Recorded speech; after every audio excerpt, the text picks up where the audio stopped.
You must have seen his iconic photos, especially one with James Dean, but did you have any knowledge of Dennis Stock before you made the film? No, and when I started looking at, I mean, a lot of his photos, even of like his photos of hippies and stuff, that they're so famous, and I had like for some reason Dennis Stock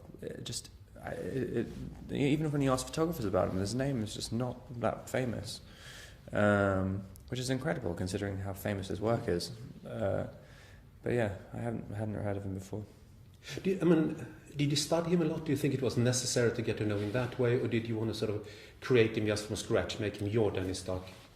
To be honest, there was this one video which Anton's friend had made a documentary about Dennis Stock, and he interviewed him, and they just gave me the uncut version of this interview, and I watched it so many times because it was in between the takes he didn't stop recording, and it was how Dennis was reacting to the guy who was interviewing him. He was so rude and just like so. It was just astonishing, like how like, and the guy was speaking so nice to him, and I learned a lot from that. Like because I think Dennis really harboured these resentments that he had when the movie's set for his entire life, and I talked to his son Rodney about it as well. Like, he was a very kind of he had he had a massive chip on his shoulder about stuff, and I thought it was quite interesting. When you play someone who's lived, I mean, does it put more of a responsibility on your shoulders, do you think, or can you just go about it as with any part? In some ways. I mean, I definitely felt more responsibility after I'd met his son, because it was very raw to his son still, their relationship, and I didn't want to just fake some kind of happy ending or anything. I just thought that's kind of cruel. Yeah, I mean, at the end of the day, you are interpreting it like however you want. I mean, it's whatever you find interesting in the story, really. Yeah, I mean, you do have some kind of responsibility. What is it that you thought was interesting in the story that made you want to do it? I mean, I just connected. There's a strange kind of parallel, I think, in some ways between photography and acting and that kind of career where you're totally dependent. Well, the Dennis Stock's kind of photography where you're taking photos of famous people, basically, I don't know. Just when you're taking photos of people, interesting. He's not always taking photos of landscapes, for instance. An actor, you're dependent on the material and the opportunity to act, and how frustrating that is. And I think it was quite interesting to explore that in Dennis. And also there's another part of Dennis where he felt he was so inhibited that it actually inhibited his work as well, his inhibitions as a person. And I kind of related to that a little bit.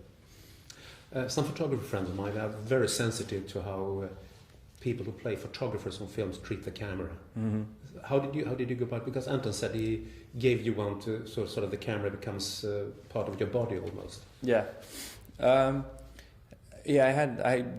Leica which I have in the movie, I was using that a lot.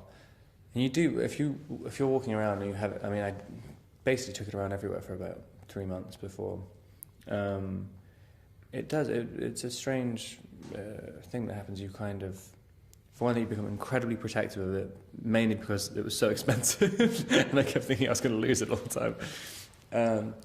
But it also gives you a kind of strange power trip. You have purpose walking into anywhere in the world, and I sort of understood why Dennis was.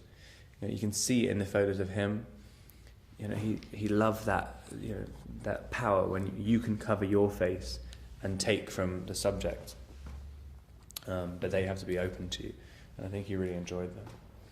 And also, photography is still so important. I mean, that a photographer says more than 1,000 words. I mean, it still goes, really. Definitely, especially now when people can barely read. It's sort of, it says about 1 million words. No, but also you see all the photographers that change sort of the course of the world sometimes. You have a stills photography, and that causes people to react politically all over the world. Definitely. And even, it's interesting what causes such a massive thing as well, because I mean, in this story, the James Dean photographs have probably been seen by more people than James Dean's movies, and people will look at the photographs, and it's like they're so brainwashed, and because basically the Moody New Star thing, which Dennis Stock took, is it's a PR campaign with the studios saying like that's how they wanted to promote him, and it just worked so well that like a whole generation of kids are saying like I'm conflicted too, like I'm not like my parents, I want to be something different, and this is the face of it. But it was completely manipulated. I mean, it was like and people still connect to those photos now, and it still represents a certain element of disaffected youth, which is crazy, because he was just, I mean, literally just taking a photo of some guy walking down the street. And there's nothing else to it. Like, and it was a cool photo. And there's the mood in that photo. That is yeah, definitely. That's why that's what I love when we were shooting that. It's just it's so odd. Like, I mean, because you can't, how could he possibly have thought that would happen afterwards? Like, I mean, ever in a million years. What did James Dean mean to you? Did he mean anything for you as an actor when you started in the business, really? I mean, really, I didn't connect to him like Dane connected to him. I mean, I definitely had a period where I thought he was really. I always just thought he was like kind of cool. I never had a much deeper connection to it. I mean, but I liked him as like a stylist. You know, things about camera technique and just sort of, you know, how you could get a certain tone through, you know, your body language and stuff. But I don't know. I never really had a particularly deep connection with him. No. Not like Dane then. Who had, Dane really worshipped him. Yeah, like really meant something to Dane. What do you think that, I mean, the comparisons between the film industry then in the 70s, in the 50s, and today, do you think has much changed the way the industry treated James Dean and the way they treat young actors today?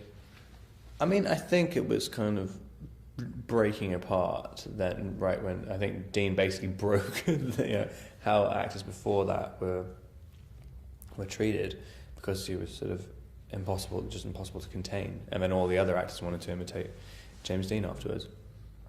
But I think people can still get caught. You're not officially contracted to a studio, but you can get blacklisted just as easily. I mean, if you piss off the wrong person, you're done immediately. Still, the industry is still controlled by very, very few people, and you have to play the game. Do you consciously try after the Twilight experience to go sort of to find really other parts that sort of independent films like this, etc.? No, I mean, just the only things that have appealed to me, really. I mean, it's not too much of a conscious decision. I mean, I try not to repeat myself. I mean, and that's it, really. But if I found a really cool thing which was quite similar to something I'd already done, I'd probably do that anyway. Is it like, I mean, do you want to be challenged when you look for a new part? Yeah, and I kind of, you know, you hope that doing something will allow you to learn something new about yourself and you know, see where your boundaries are, and hopefully make you more confident and bring something into your reality afterwards. Can you use what happened, I mean, the Twilight experience, to use that to get parts? I mean, you're very well known after that. You can get through the right doors to talk to people if you're interested in something. I mean, definitely to talk to people, but like really the people who I want to work with, they don't just hire you for the wrong reasons. I mean, at least you can tell when someone's hiring you or someone's offering you a job and they don't really want to offer you the job. And I wouldn't work with them anyway, unless I guess unless you really want to. But it doesn't happen very often anyway, like that. So how can you tell that?